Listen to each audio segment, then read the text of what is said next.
Hello, আসসালামু আলাইকুম। Welcome back to my channel Tanuj kitchen. আশা করি ভালো আছেন সবাই। আমি আল্লাহর রহমতে আজকে বেশ ভালো আপনাদের আছি। সাথে একটা মজাদার চিকেন রেসিপি শেয়ার করব। আশা করি ভালো লাগবে সবার।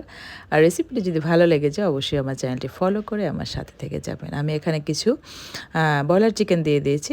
১ কিলো পরিমাণে ব্রয়লার চিকেন হবে এবং তারপরে আমি একটু আদা রসুন বাটা এবং লবণ দিয়ে চিকেনটাকে কিছুক্ষণ ভেজে নিয়েছি। তারপর দিয়ে দিলাম হলুদের গুঁড়া, মরিচের গুঁড়া এবং বেশ কিছু পরিমাণে আমি এখানে পেঁয়াজ কুচি দিয়েছি।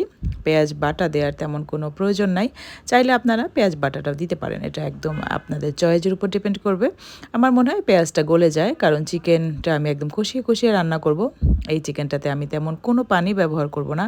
আপনারা পুরো রান্নাটা যদি আমার সাথে থাকেন তাহলে অবশ্যই দেখতে পাবেন আমি কীভাবে চিকেনটা রান্না করছি। এটা কিন্তু অনেক মজার একটা চিকেন। আসলে এটা না খেলে এবং এভাবে যদি তৈরি না করেন তাহলে বুঝতে পারবেন না। আর তারপরে আমি কিছু ফ্রোজেন টমেটো ছিল আমার কাছে, সেগুলো দিয়ে অনেকক্ষণ ঢেকে মুরগিটাকে সিদ্ধ করে নিয়েছি এবং তারপরে আমি কিছু চিলি ফ্লেক্স দিয়ে দিয়েছি। এটা দিলে অবশ্যই টেস্টটা ভালো আসবে এবং ঝালটাও কিন্তু অনেক একটু কড়া হবে, গ্রেভিটাও ঘন হবে এবং তারপরে আমি কিছু ভাজা মশলা দিয়ে দিয়েছি এবং দিয়ে আবার সেই কষিয়ে রান্না করব। এই রান্নাটাতে আমি কোনো ধরনের পানি ব্যবহার করব না। আর পানি ব্যবহার না করে কষিয়ে এই মাংসটা রান্না করার মাঝে এটার আসল স্বাদ। আশা করছি রেসিপিটি ভালো লাগবে। আর রেসিপিটি পুরো যদি ভালো লেগে যায় অবশ্যই একটা কমেন্ট করে লাইক করে ভিডিওটা কন্টিনিউ করবেন। আর এই যে আমি তারপরে সুন্দর করে কষিয়ে নিচ্ছি আর তারপরে দিয়ে দিচ্ছি একটু টমেটো সস।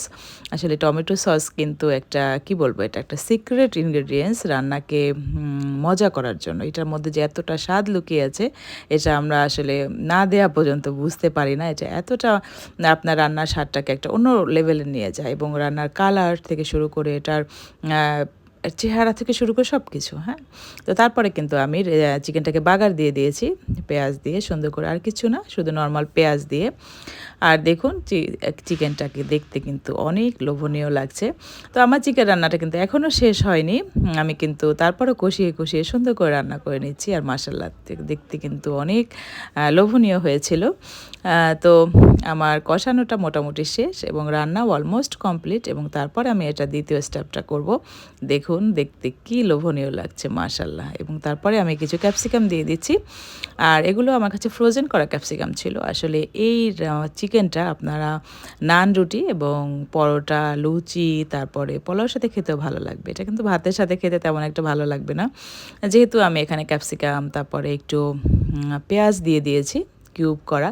এগুলো আসলে কি বলবো, এই ধরনের রেসিপিতে এটা আসলে অন্যরকম ভালো লাগার